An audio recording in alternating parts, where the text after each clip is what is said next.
Hello students, how are you? Сәлеметсіздер ме оқушылар, қалдарыңыз қалай? Бүгін біз 4-ші сынып ағылшын тілі People's Book кітабындағы 38 және 39 беттегі Treasure and the Numbers тақырыбын өтетін боламыз.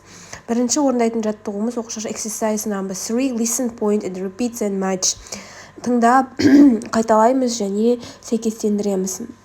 Мысалы, көріп тұрғандарыңыздай мына жерде сандар тұр және олардың жазбашасы тұр. Сандықтардың ішінде сандар берілген. Мысалы, біріншісі be a 100 деген 100 ол бізде оқушылар 100, екінші a 1000 деген оқушылар 1000 ол бізде и суретінде и сандығында тұр.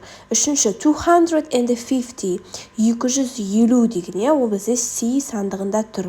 Төртінші 900 оқушылар бізде ол 900. Тұрғандарыңыздай ол бізде D сандығында тұр. Соңғы бізде 588 деген оқушылар A сандығында көрсетілген екен. Келесі exercise number 4, find Captain Jack Parrot's treasure, do the sums and cross of the places on the map. Оқушылар, бұл жерде сіздерге капитан Джек Парроттың қазынасын тап деген, мына жерде бізде оқушылар көбейту, қосу, яғни берілген, соларды біз қосып, яғни осы соңғы шешімін, яғни табуымыз қажет. Қай жерде екенін, қазынаның. Ендеше оқушылар екінші есептен бастайық. 150 көбейту 4. Оқушылар ол бізде 600 болады. 600 санын біз ағылшынша жазамыз 600 деп.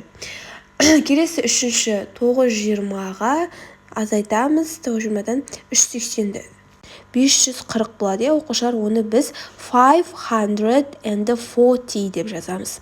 Төртінші 370 қосу 460. Жауабы 840, яғни 830 болады екен. Бесінші 230 көбейтеміз 3. 690 болады, яғни 690. Соңғысы 210 қосу 790, ол бізде жауабы 1000 болады, яғни 1000 деп жазамыз. Ендеше оқушылар келесі бетті ашайық. Study spot. Бұл жерде оқушылар қазынаның қай жерде тұрғанын көрсетілген. Мысалға, бірінші on the left. Ол бізде талдың сол жағында тұр. On the left бізде сол жақ деп аударылады.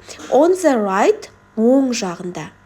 Between арасында, ортасында, near жанында. Above үстінде, жоғарысында. Келесі жаттығуымыз exercise number 5, look, read and underline. Қара, оқы және асынсыз деген. Оқушылар қайсы бізде дұрыс, яғни near, above, left, right, оң жағында, сол жағында, қай нәрсе қай жағында тұр, соны дұрыс белгілеуіміз қажет. Ендеше екіншісінен бастайық. The green flag is on the left немесе right of the yellow flag.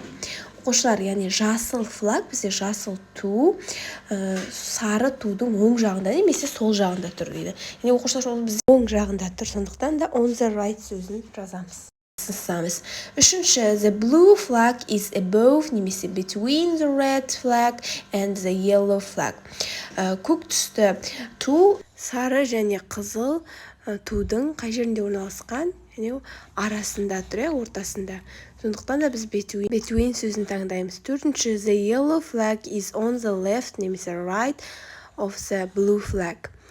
Яғни сары түсті флаг, көк түсті флагтың қай жерде орналасқан? Оң жағында орналасқан, on the right деп таңдаймыз. Бесінші, the yellow flag is between немесе on the left of the green flag.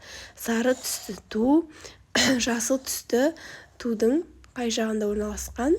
Сол жағында орналасқан. Сондықтан да on the left сөзі таңдалады.